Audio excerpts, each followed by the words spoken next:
Happy New Year! It's birdseed. Hi everybody, it's Robbie from Southern California and I am in my bird garden. I want to wish everybody a wonderful new year for 2022.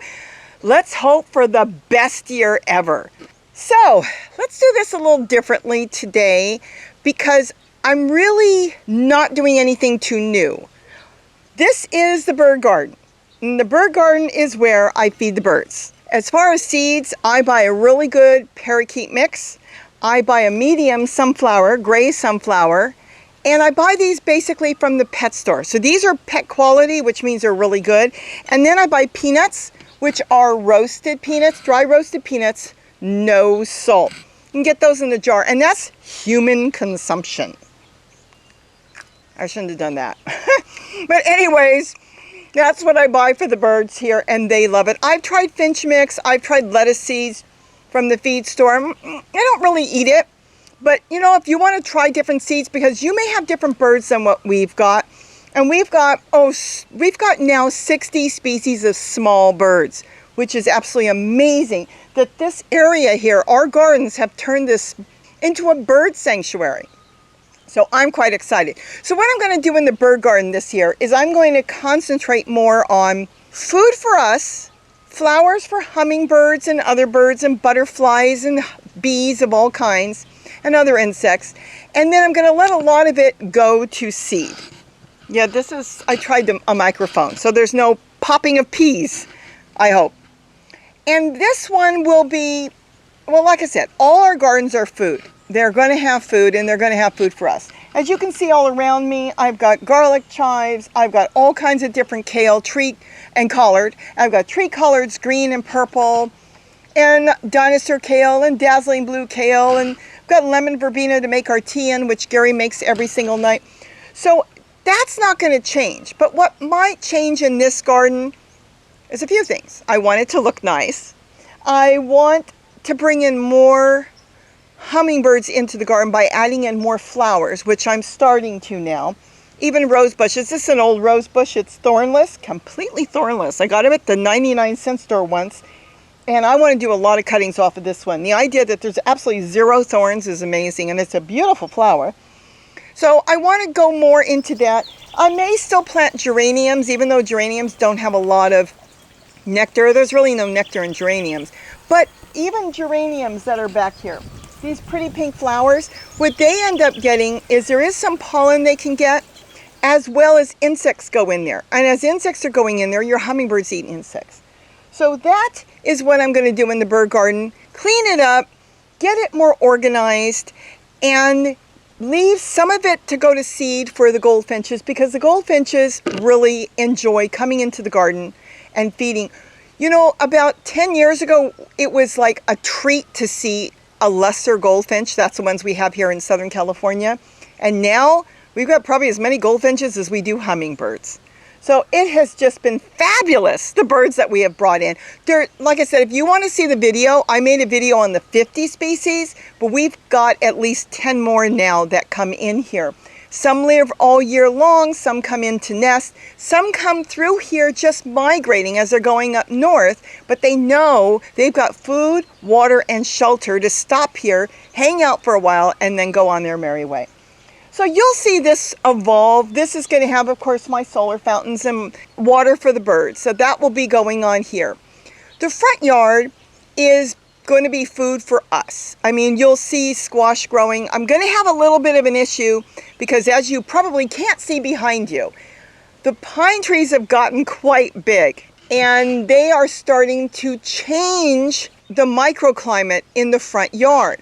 Before, when they were shorter, I mean, I can remember when they were only 3-4 foot tall, and now they're what? They're unreal. I have no idea how tall they are, but they're tall. There used to be 4. The city came in, the electric company, and removed one. They actually came and graded them a couple weeks ago, which was something I didn't know they do. They examined them, checked them, and found no issues, that they were in perfect health. They're getting a lot of water out of my garden. And so they don't have any problems with them. And they come every couple years, they sit and they grade them and keep an eye on them, which is interesting. Probably due to all the fires, they're starting to go through and look for certain trees. And it just so happens we have pine trees kind of in an area that doesn't normally grow pine trees. So it's nice to know they're doing good. Could we top them? Yes, but then we would ruin the integrity of the tree. They're so majestic to look at and so beautiful. It makes me feel like I'm in a cabin in a forest. So I want to keep them. So if I have to, it's no biggie, I can change the front yard into more plants that maybe could use more shade. Maybe I won't grow as many zucchini, plants out there. Maybe I'll grow more tomatoes and different types of, well, who knows? The kale seems to be doing good, and mints, different types of herbs out there. We'll see, but I'm not going to take the trees out. As long as I now know they've been graded and healthy, I'm going to leave them.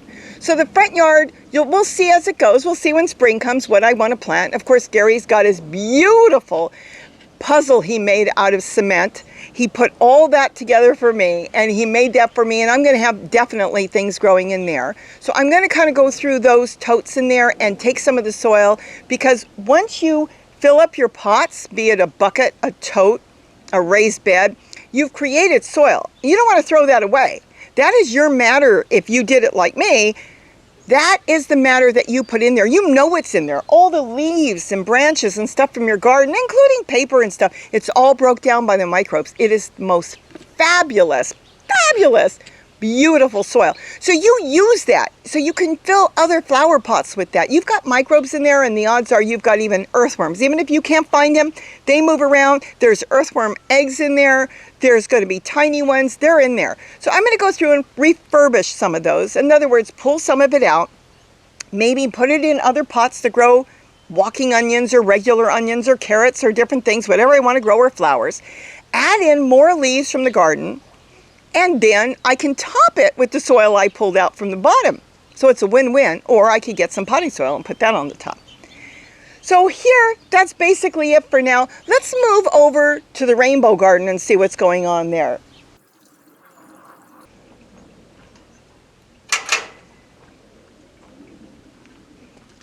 Now this is my rainbow garden. I absolutely love it. I never even finished it yet last year.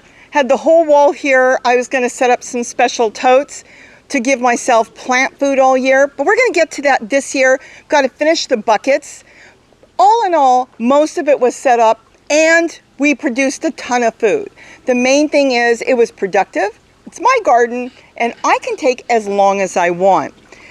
I let a lot of the broccoli go to seed. I did it for the birds, because I let the birds come in and feed. The goldfinches absolutely love this, and even some of the house finches do. So I went and let it go to seed, but this year I don't know if I'll do that, because I'm going to probably do a lot of that in the bird garden. So when the time comes, when I kind of feel like it, which could be any time, and it could be also in February and March when I get really serious on gardening, I'm probably going to go through, I'm going to compost all the dry leaves from some of the melons that grew here and things, trim this all back, and decide if I'm going to keep this. Now right now, the bees are going to it. So I want the bees to really have enough food, including the birds, right? Because we're in the winter and it's really hard for them to find a lot of food. With weed abatement and everybody clearing their weeds, that is the native birds, the wild birds, that's their food. But when it's cleared, then they don't have that. So they come into the garden to see what they can forage in here. So I'm going to leave it right now because I'm not doing anything. This will be the compost for my totes at any time. It can be now, it could be in March, it can be in June, because I grow in the manner in which it is breaking down. I don't wait for it to break down. Nature doesn't wait for it to break down. When those leaves fall, anything underneath starts to break down and turn into soil right away. So why should I wait? When I was trying to compost and throwing out kitchen matter, and we'll talk about kitchen scraps in a minute, I was throwing kitchen scraps in totes, and I couldn't stop the seeds from growing.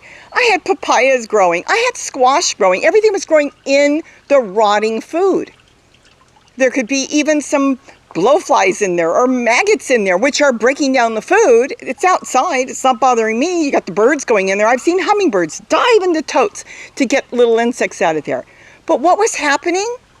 All the seeds that were in there, seeds, Mother Nature knows, is not to break down. It's supposed to grow. Now, if it starts to grow and something happens to it where it can't develop, then it turns in the compost. But if it can develop, it takes off. so the strongest survive. And as I watched all that, I thought, why am I waiting for it to break down? There's no reason to wait for it to break down. So I plant the strongest or plant what I want in there and it grows. So all this, when I'm ready to chop it out, will be the best compost when I'm ready to garden. It doesn't matter when.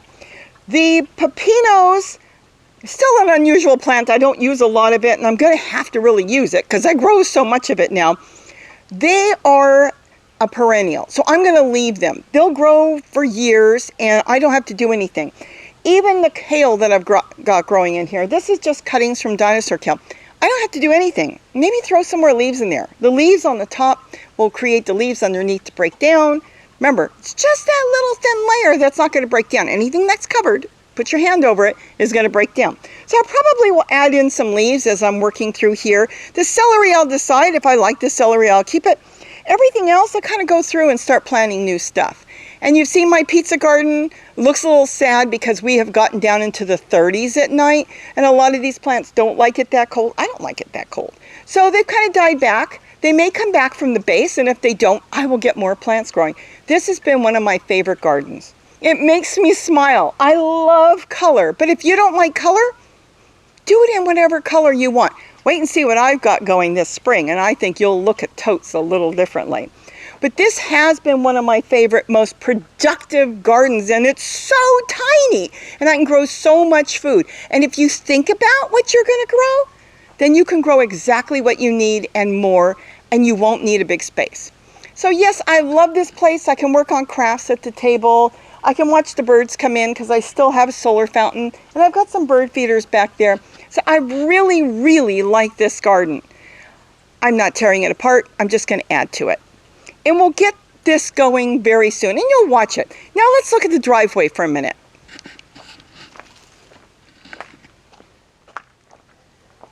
The driveway is doing exactly what I want it to do. I don't need to do anything else except be careful not to step in any of these mud piles because we have had over 10 inches of rain. Can you imagine 10 inches in a matter of a few months? That is a lot of rain when we usually get less than 2 inches. So we've had a lot of rain. But the driveway, everything's set up. I could change and tweak some things if I want. I've got potatoes growing in buckets and squash still growing, and I've got all kinds of things growing. So what I'll do is the same thing. I'll analyze each one. I'll go through them and see. You're supposed to enjoy the rain. Decide on what I like. If I like the way I tiered this up, then I'll do more. If I don't, I'll just continue and leave it the way it is. Technically, to make life easier, I could do nothing. Just come out here, compost all the old squash that isn't, growing. Oh, I didn't even know that was there. So now I've got squash for dinner, and I better leave it where I see it. I'll just leave it on the ground here. The point is, go through and compost what's not growing, because as far as zucchini and squash, you really want to start fresh unless you've got something that's a perennial, because these are really annuals. Even though I've had them grow, see, there's a lot more squash there all year. I've got eggplant growing. Now, eggplant can go for many years. Probably clean that up, add some more leaves in there. So this will be really an easy fix. Just go through and do what I want. And let me tell you something. If I don't do anything, nature's going to do it. Any tomatoes that fell in there are going to just take off and grow into massive plants. I want to get more cucumbers growing. This past year, I didn't make pickles last year. 2021, I didn't make pickles. I ended up making a lot of pickle juice. Not pickle juice, cucumber juice. It was so good that we got so used to drinking that. I think I've got the video on that we made a lot of that more than anything. But I mean, we still used it for salads. I sliced it up. I love slicing up a cucumber with some onions. It can be walking onions or a regular white onion. And then a little vinegar, a little sugar if you want, salt and pepper. It's so good. That's a cucumber salad. So we did a lot of that. But all in all, I am really, really happy with the way this garden went. So I'm going to leave this, but add to it. And you'll see as we go what I'm going to do. Now let's go over to my chair garden that a lot of you said would only last a month. I love my chairs. Chairs from the trash, people throwing it away. I haven't had a single chair break, and the chair garden is fantastic. Let's go take a look at the chair garden. 1, 2, 3, 4, 5, 6, 7, 8, 10, 11. I am done with this gardening. This is too much already. This is way too much gardening. I am done. Robbie? No, Robbie. Don't stop gardening. Okay. Okay. Seriously, this is too much for some people. And I'm going to show you how you can do all this 100 times easier. So this is the chair garden. You saw me set it up. It took no time. The chairs are still painted from a couple years ago now. Actually, the chairs were painted years earlier because I was getting these chairs. My daughter gave me a whole bunch. She didn't want them. These resin chairs, they're white. They give off white and people throw them away. But they don't know is you can go get tester paint for 50 cents like at Home Depot or Lowe's. Or just get some cheap paint from any hardware store. They sell tester paints. You could pick out the color you want for like $3, $4. And when you paint them, they last for years. Some of these chairs were painted probably 12, 15 years ago, and they're still going strong. It really holds on to it, especially when the chair is breaking down. The paint really grasps on. Last year in here, I did nothing. The popolo and a lot of the plants, the lettuce and stuff, they came up on their own. This year, I really want to get serious. I want to be more productive on what we grow. I want to grow for health, but I want to grow for enjoyment. And when I say for health, maybe get more broccoli and more greens going. And if I'm not going to use it, bag it up and throw it in the freezer. Tomatoes. You know, you grow a lot of small tomatoes, not the real big ones, but smaller ones. Wash them, throw them in, wash them, dry them, and throw them in a plastic bag, and you've got tomatoes all through the winter. I did it with tomatillos. You can do it with a lot of stuff. So I want to think about that. Now, certain herbs, you can do the same thing. You can grab a whole bunch and freeze them and use them. Popolo, you cannot. Popolo needs to be fresh. If you try to dry it or use it the next day, it doesn't have a flavor. So certain things you can freeze and certain things you can't. 90% of it you can freeze. So I want to go through this and decide now what I want to grow. Of course, I said that last year too, and I could say it again this year, and then I could change my mind. But I grew 2 springs ago a lot of watermelon in here, and I'd like to get watermelon back in here because that was really fun to grow. The dogs love watermelon. I love watermelon. And go through each one. I also, if I'm smart, would grow the tomatoes where they don't touch. That's what I really need to do. So if I have a tomato plant here, don't put a tomato plant in the next one. Now there's nothing wrong with that. But the problem is if you get hornworms on here, they'll crawl because the plants will touch. So the hornworms will grow, will grow on one tomato, and then when they eat a lot of that and they get bigger and they want more food, they'll just crawl over to the one next and next and next, and they'll keep going. So if they don't touch, they're not going to go on the ground and go up. They're not really that smart, nor do they want to do that. I mean, they drop on the ground, a lizard will come by. I've seen lizards pick up big hornworms. So they want to stay on the plant. And so the best thing to do is keep the plant separate. Now, if you've got tomatoes here and peppers next to it and the peppers touch, the tomato hornworms will eat the peppers. They'll actually eat the peppers, not just the leaves. So think about it as you're setting up your garden, how you want to grow it. So maybe put tomatoes here, and maybe put some different onions or garlic chives or carrots or something like that there. You can put even brassicas there because they don't eat brassicas. And kind of think about how you want to set up your garden. But this has just been a big pride and joy. I absolutely love this garden. And I can't say anything bad about it. It's off the ground. I can sit down, relax, service it that way. I can stand next to it and I don't have to bend over. I am getting too old to be bending to the ground. And I have full control over my totes.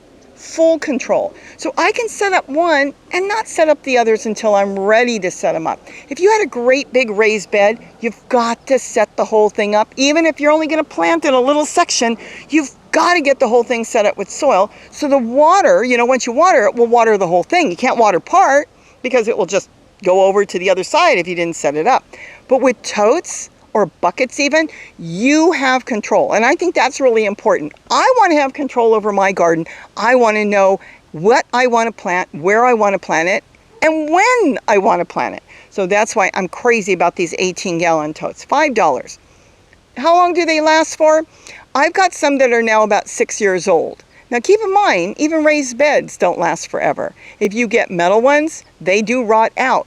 If you get plastic ones, they do wear out too. You know, they got long legs, some of them, and things can wear out. So things can happen to any of them. You can change them out, but generally, if you keep soil in them, it keeps the plastic supple.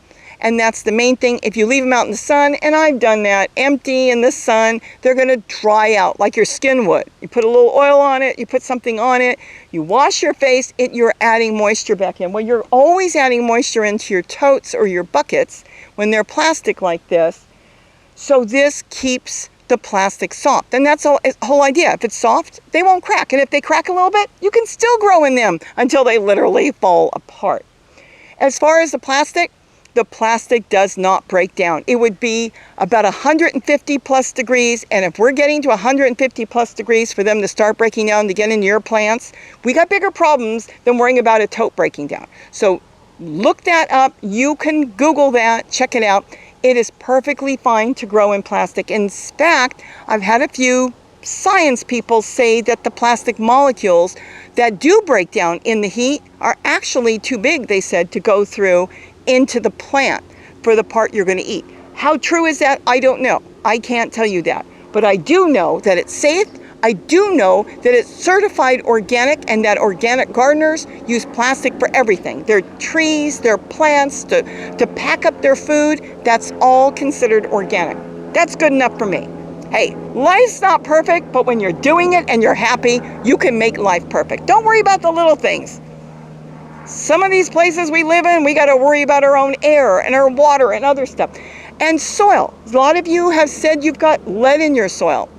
Well, then you've got full control when you're growing in a container, because you're going to add in the leaves and the matter that you know what's in there, and you're not going to have all the heavy metals that you don't want, such as lead, in there. So you have control by doing it this way. And let me tell you something. I know I feel healthier for this. It's easier. And it retains water better here in Southern California. I put my holes up to leave a little water in there. And then I don't have to come out here. With all our rain, I haven't watered in 2 weeks. But you know, in the summer, even on the hottest days, a lot of times I water every other day because I leave the holes in the containers a little bit higher. So there's always a little bit of water that can wick up. And if the plants need it, they can send their roots down and get it. And it works. It's a win-win.